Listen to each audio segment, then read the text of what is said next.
the program tonight is going to feature some incredible speakers. But we're going to start with a film, but I want to give you a highlight of what you're also going to hear after the film that Cindy Domingo will be introducing.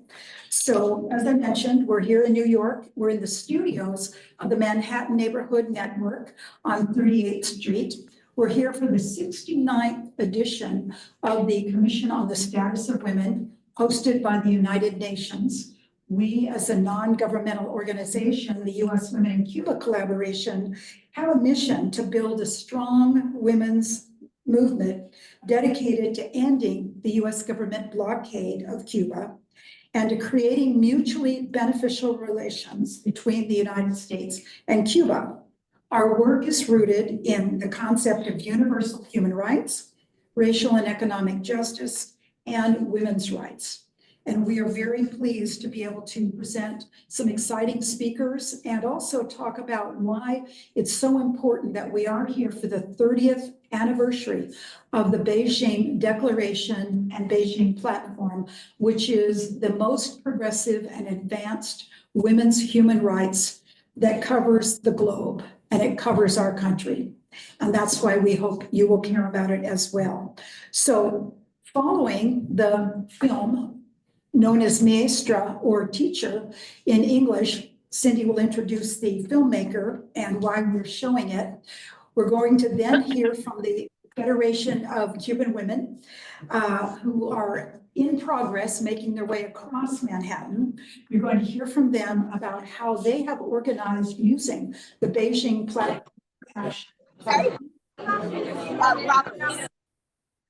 And also why that's been instrumental in the accomplishments that Cuban women have achieved for their human rights in their country and how it's an inspiration to the world. Following the Federation of Cuban Women, we're going to hear from two other exciting speakers. One is Nataka Moore, professor and psychologist at Adler University, followed by Zenaida Mendez, who is hosting us in the Manhattan Neighborhood Network, and she is the president of the National Dominican Women's Caucus. They will be followed by a video recording of Leonis Torres Riviera, the Cuban ambassador to the United States, who will be talking about how U.S. foreign policy is the main barrier for Cuban women to fully advance their human rights in the Beijing Platform for Action. And then we'll have a few questions and answers, and followed by calls to action. So we're going to learn a lot, and then we're going to be able to do a lot based on those calls of action led by our own Cindy Domingo. But before she speaks, we're going to hear from Natasha Lucia Orabano, who is the co-chair of the Alliance for Cuban Engagement and Respect, or ASERI, as we call it. She will talk about the importance of ASERI's work and the importance of congressional work in this period of time. Cindy is our fearless chair of the U.S. Women in Cuba Collaboration, as well as the Women's International League for Peace and Freedom, Cuba and Bolivarian Alliance. I also want to honor the co-sponsors of our program, which include the Women's International League for Peace and Freedom U.S. section. You've also heard about the Cuba and Bolivarian Alliance, the National Dominican Women's Caucus, the Women's Intercultural Network, as well as the Cities for CEDAW, one of the most important components to come out of the Beijing Platform for Action, Code Pink, Women for Peace, Women of Vision, and the Literacy Project complete our co-sponsors. So I'm going to turn it over to Cindy Domingo, who will be introducing the film Maestra and its director. Hi.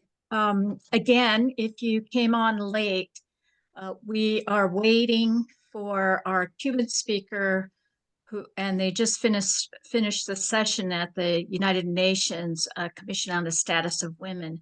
So they are on their way to the Manhattan studios to join us. So we didn't want to start the whole program without them. And so we're going to begin with the film Maestra, which means teacher. If you've seen it, or you want to take a pause before the other program starts on this webinar. This film is about 30 minutes. We decided to show this film because education is one of the critical areas of concern in the Beijing Platform for Action. It is also one of the major keys to opening the doors to women's equality in Cuba. Equitable access to education and training of women and girls is essential to ensure they have equal opportunities to learn and advance their skills. That is what the Platform for Action says about education and training. And as you will see in the following film made by Catherine Murphy, education was a significant factor in opening the doors for Cuban women and girls. One of the Cuban women who is featured in this film has toured in the United States when it was possible. Our friend Norma Guillard is featured in the film, and she states that once she served as a teacher in the literacy campaign, and once the campaign was launched and she participated in it, she never looked back. And she has become a very successful social psychologist, as well as a leader in the LGBTQ2A+ movement. Many of the women in this film we've met. Some have toured the United States and have made very important contributions to Cuban society, becoming professionals in many different fields. Catherine Murphy was unable to join us tonight because she is on her way to Cuba to show her other films in the Santiago Film Festival in Santiago, Cuba. She made this film because she was so inspired by the women that she met. She continued to do other interviews of teachers and participants in the literacy campaign in Cuba, which contributed to the archives and collections at the Literacy Museum in Havana. And if you have not visited the Literacy Museum in Havana, I would hope you would do that. She's also made other films of teachers and students who participated and benefited from the literacy campaign, including the great Cuban cultural artist Silvio Rodriguez, and looked at other countries that have benefited by the development of literacy tools and experiences and teachers in Latin America, and as well as looking at other literacy campaigns throughout the Latin America, but including the United States literacy campaign that was launched during the Civil Rights Movement era in the South.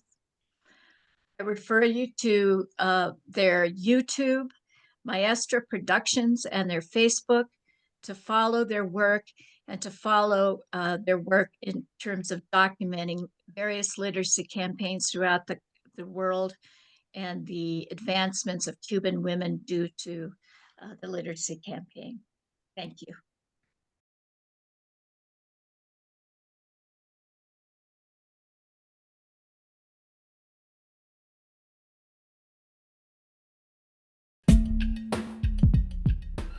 Un año en que cada cubano que supiera leer y escribir enseñaría a cada cubano que no supiera.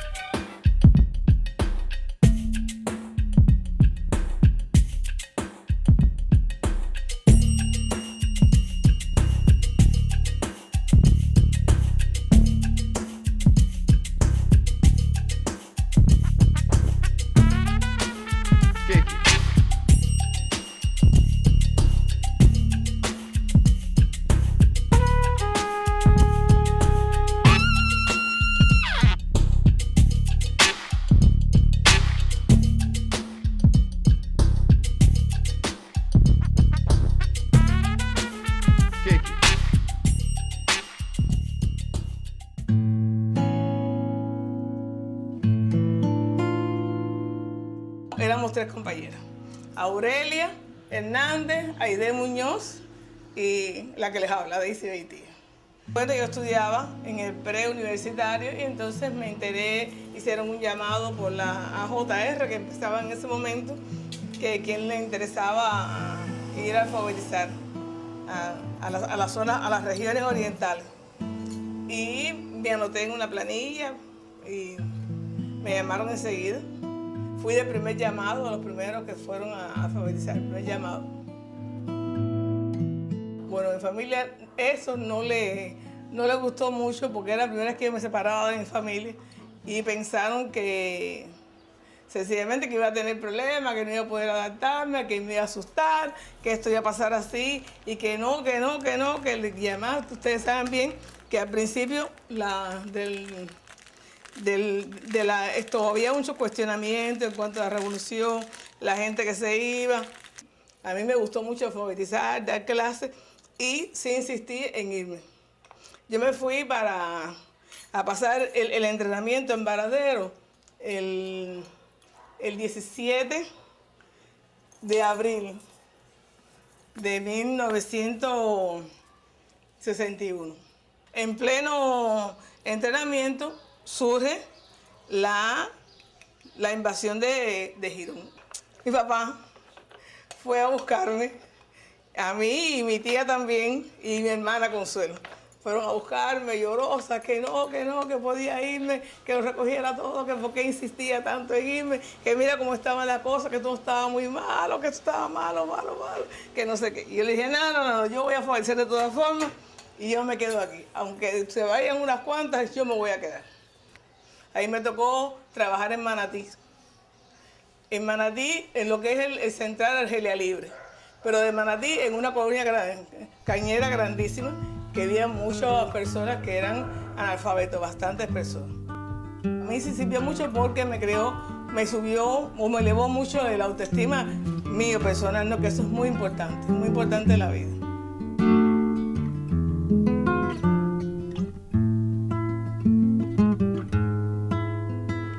Bueno, a mí desde que conocí que se estaba haciendo esa convocatoria para alfabetización y que se estaba pidiendo que estudiantes de la ciudad fuéramos al campo a alfabetizar, a mí aquello me entusiasmó muchísimo y yo me motivé mucho con eso y llegué a mi casa a abordar a mi mamá y mi mamá puso el grito en el cielo. O sea, mi mamá desde el primer momento se negó totalmente. Yo soy hija única, imagínate, tenía 14 años acabado de cumplir. Hablé con mi papá, que no vivía con nosotros vivíamos en Santa Clara, mi papá vivía en Cienfuegos, hablé con mi papá para que mi papá me apoyara y me ayudara con mi mamá. Cuando ya yo la tenía bastante convencida a ella y mi papá había hablado, vino lo del ataque de Playa Girón.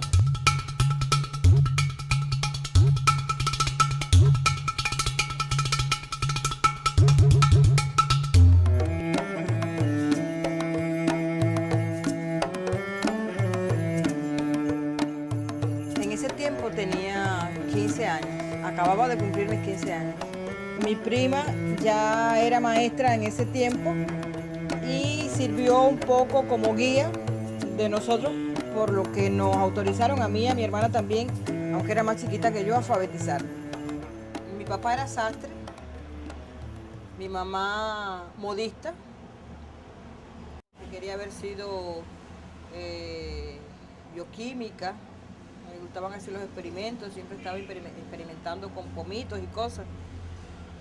Ellos me decían que no podía soñar de esa manera porque ellos no tenían posibilidad de costearme esos estudios. Era mi primera salida de la casa, era mi primera sensación de un tanto de libertad, es decir, lo cual hacía que sintiera una manera de vivir diferente. Y le empecé a coger amor a esa especie de independencia. La ubicación fue en la finca Lespois, en Aguacate, muy cerca de Ramón de las Yaguas, que es ir a una casa, alfabetizar a un señor llamado José María, que no sabía nada, y me llevé esa satisfacción de lograr en un tiempo que él pusiera su nombre, que conociera las letras, que es esa emoción, ¿no?, de ver un logro de un trabajo interesante en poco tiempo. Y estábamos ahí con ese lápiz grande, agarrado, que fue como se desfiló en La Habana, en la Plaza de la Revolución, que desfilamos con un lápiz como mostrando el triunfo de la enseñanza. Y fue un evento de una fuerza enorme, ¿no? Porque éramos tantas mujeres y hombres alfabetizadores, jóvenes, todos, que me quedó, ¿no?, ese recuerdo. Me quedan años y que suceda alguna otra cosa, pero hasta hoy, en mis recientes 58 años cumplidos el 22 de mayo, no tengo otra cosa con una fuerza tan grande como esa para... Y que me evoque a su vez, cuando comienzo a hablar de ella, me evoca para la historia de mi vida las cosas más importantes que he realizado.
This is Jan Strout, welcoming you back from one of the most beautiful films I've ever seen about Cuba and about the progress of literacy that came from the 1961 campaign to eradicate it.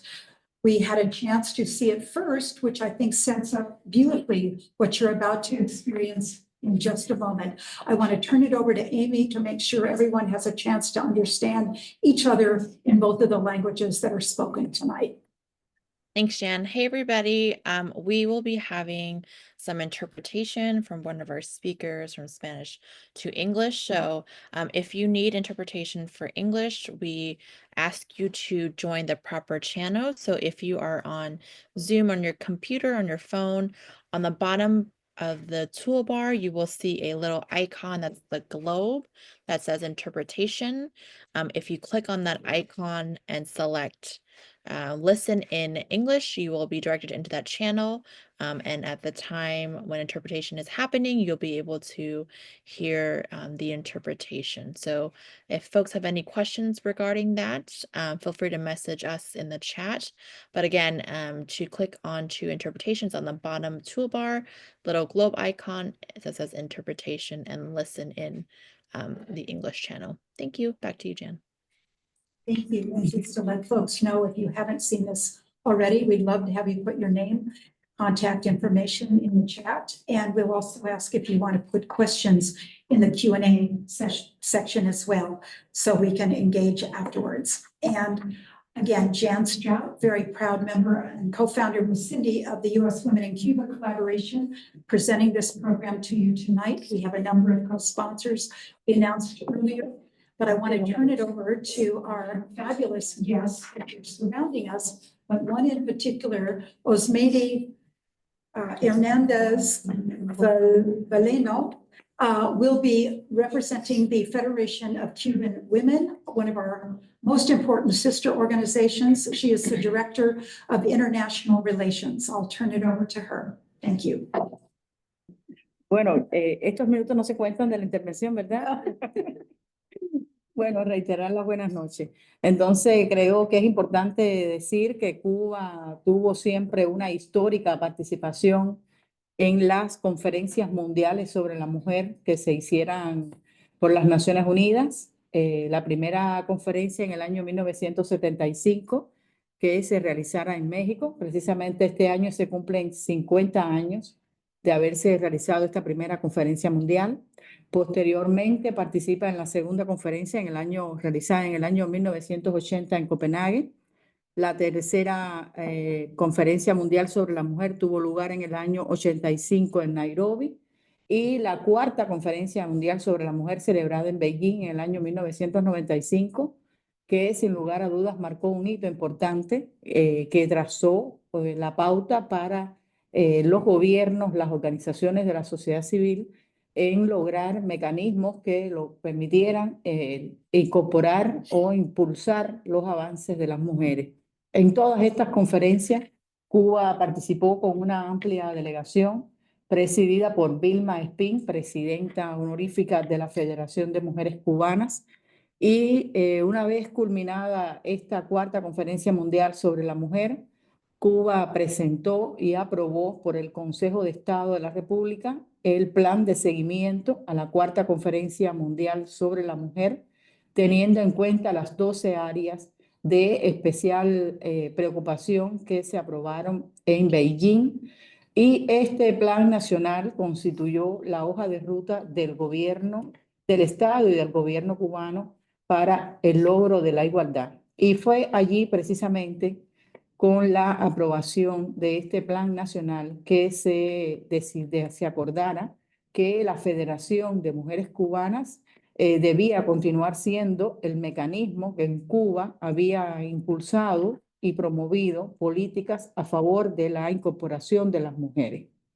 Por lo tanto, Cuba ha ratificado en todos estos años, después de la aprobación en el año 97 del Plan Nacional de Seguimiento a la Conferencia, se hicieron 3 evaluaciones de manera nacional, aunque también se antecedían, por supuesto, con evaluaciones territoriales. Y en la última evaluación que se realizara en el año 2013, se acordó la necesidad de poder actualizar el programa, sí, teniendo en cuenta que muchos de los desafíos, de las metas que se habían trazado en este plan nacional ya estaban cumplidos. Cuba se encontraba además en un proceso de actualización de su modelo económico y social. Había aprobado en el 2019 una nueva constitución de la República y también estaba trabajando en dar respuesta a un grupo importante de recomendaciones de órganos internacionales de los cuales Cuba ha establecido compromisos. Por lo tanto, se presenta en el año 2020 una nueva propuesta de programa actualizada, unificada en un solo documento, todas estas cuestiones que les explicaba, y se aprueba en el año 2021 el Programa Nacional para el Adelanto de las Mujeres, que es la agenda del Estado cubano para el logro de la igualdad. En todos estos años, Cuba ha ido dando cumplimiento a cada una de esas áreas de especial preocupación. Este programa nacional tiene 7 áreas de especial preocupación que se articulan con los Objetivos de Desarrollo Sostenible hasta 2030 y también con las metas que se trazó esta conferencia regional y por supuesto también con las áreas de especial atención y los objetivos de desarrollo sostenible. Decir que ahora, recientemente, cada país, no solo los 189 países que participaron en esta conferencia, hicieron evaluaciones a 30 años de haberse celebrado esta conferencia y Cuba también hizo una evaluación exhaustiva de su cumplimiento y se definieron un grupo de prioridades en las cuales habíamos trabajado para acelerar el progreso de las mujeres en los últimos 5 años. También se definieron desafíos y prioridades a trabajar en el futuro. Y fundamentalmente tenemos que decir que esta etapa de evaluación de los 30 años de haberse aprobado la Declaración y Plataforma de Acción de Beijing, Cuba fundamentalmente ha transitado por una etapa sumamente compleja, como han transitado otros países del mundo. Tenemos que tener en cuenta que durante estos 4 últimos años, el mundo enfrentó una pandemia global, la pandemia de la COVID-19, que para el caso de Cuba también tuvo repercusiones significativas a partir del incremento de las medidas coercitivas unilaterales del gobierno de los Estados Unidos hacia nuestro país, que de manera oportunista incrementó e intensificó todas las medidas para asfixiar al pueblo cubano. Y también Cuba, a partir de la situación geográfica que vive, también enfrentó durante estos últimos 5 años un grupo de eventos hidrometeorológicos que sin lugar a dudas nos pusieron en condiciones de desventaja al tener que destinar un grupo importante de recursos a la reconstrucción de las viviendas fundamentalmente y todas estas cuestiones. 5 años complejos, sumamente complejos, pero 5 años en los que Cuba no solo resistió, sino que también creó sus propias vacunas, logró salvar a la mayoría de su pueblo de la pandemia de la COVID-19, brindó su ayuda solidaria también a más de 50 países con las brigadas de colaboración médica, pero también con las vacunas que pudimos producir gracias al desarrollo en la ciencia y la biotecnología de nuestro país y donde con orgullo decimos que la mayoría de los científicos y de los proyectos de investigación que se desarrollaron fueron liderados por las mujeres cubanas. De hecho, los 5 candidatos vacunales tienen nombres de mujer. Estamos hablando de Abdala, Soberana, Soberana 2, es decir, que ciertamente es un homenaje a las mujeres cubanas. Todos estos retos y desafíos, bueno, fueron tenidos en cuenta a la hora de hacer la evaluación. No voy a ampliar mucho en relación a estas cuestiones, pero sí es importante que reconozcamos y mostrarle a nuestras amigas y amigos que Cuba hoy puede mostrar resultados palpables en las 12 áreas de especial preocupación de la conferencia regional, de la conferencia, esta 4ª conferencia mundial sobre la mujer, ya sea en los niveles de participación y empoderamiento de las mujeres, en la eliminación de la violencia, en lo relacionado con las estadísticas, las investigaciones, la atención a las personas en situación de vulnerabilidad. Y solo para poner algunos ejemplos, nosotros identificamos en esta evaluación que hicimos ahora recientemente de los 30 años de aprobación de la declaración, que Cuba en esta etapa fortaleció de manera significativa el marco normativo para la igualdad y la no discriminación en la legislación. Les referí ahorita que en 2019 se aprobó la nueva Constitución de la República y a partir de ahí se hizo toda una revolución legislativa que permitió fortalecer la protección fundamentalmente de las mujeres de las diferentes formas de discriminación y violencia. Y en este sentido nosotros destacábamos algunas cuestiones, algunas normas jurídicas, algunos decretos leyes, y ahí, por ejemplo, hacíamos referencia a la aprobación de una estrategia integral de prevención y atención a la violencia de género, un problema que afecta a todo el mundo, a todo el mundo.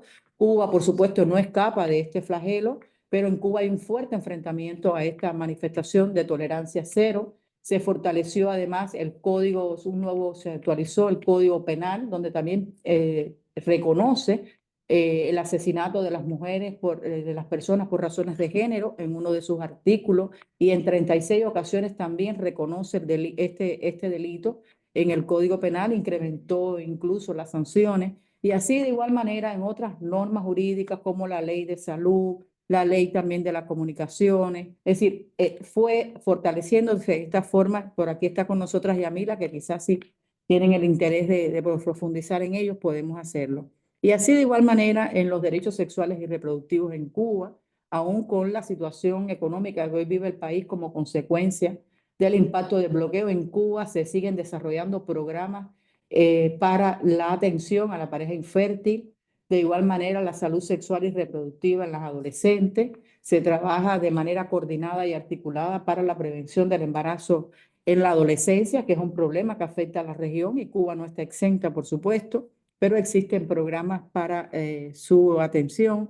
Y así de esta manera también con el tema relacionado con el trabajo de los cuidados y la remuneración del trabajo doméstico, que también Cuba aprobó un código de las familias como resultado de un proceso de consulta popular y referendo que permitió la participación de toda la sociedad y así de esta manera sucesivamente pudiéramos hablar de otras cuestiones como este tipo. Pero yo quisiera también resaltar lo relacionado con el cambio sustancial que ha tenido la participación de las mujeres en la sociedad. Y solo hacíamos algunas comparaciones. En el año 1995, por ejemplo, en el Consejo de Estado de la República de Cuba, que es el órgano ejecutivo de la Asamblea Nacional, En el año 1998, solo el 16% del Consejo de Estado eran mujeres. Hoy, en el año 2022, las mujeres representan el 52,3%. Si vamos a los órganos locales también del Poder Popular, son gobernadoras. En el año 96 teníamos una sola gobernadora provincial. Hoy tenemos 6, representan el 40%. De igual manera, en las dirigentes del Estado y del gobierno, en el año 95, solo el 27% de las mujeres ocupaban diferentes responsabilidades en el Estado. Hoy representan el 42,8%. Y en los parlamentos, yo creo que esto es algo que también distingue los logros alcanzados en Cuba en materia de participación política. Y en el año 97, las mujeres en el parlamento solo eran el 27,4%. Hoy Cuba puede mostrar, es el segundo parlamento del mundo en presencia femenina, con el 55,7%. Esto en materia de participación. Por supuesto, tenemos muy claros cuáles son los desafíos, cuáles son las prioridades que tiene Cuba para seguir impulsando y acelerando el progreso de las mujeres y las niñas en nuestra sociedad.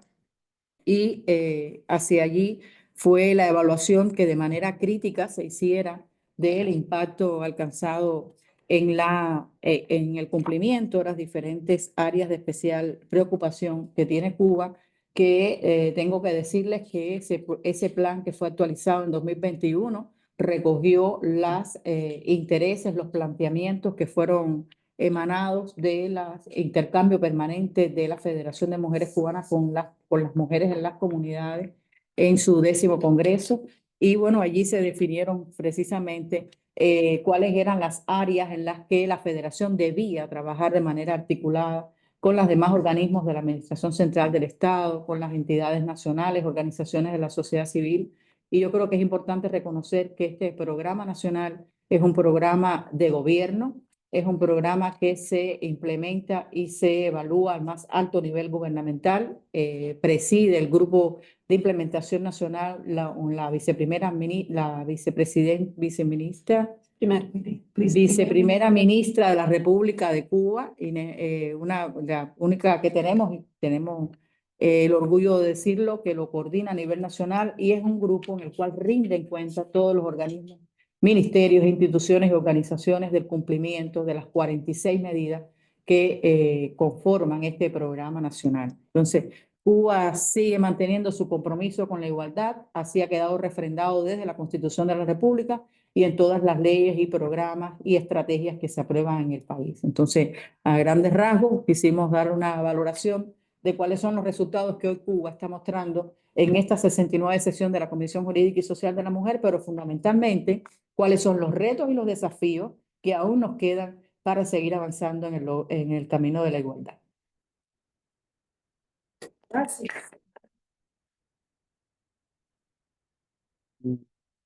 Thank you so much, and it is so unfair to Espero have hayan podido such traducir. a little time, but I wanted to let our viewers know that we have seen your just released report on Beijing Plus 30 from the Cuban government and the Federation, led by the Federation. We're in the process of translating it, and we'll be posting it on our website and social media platforms. So we know there's more, and we appreciate what we have, and there'll be time for questions as well.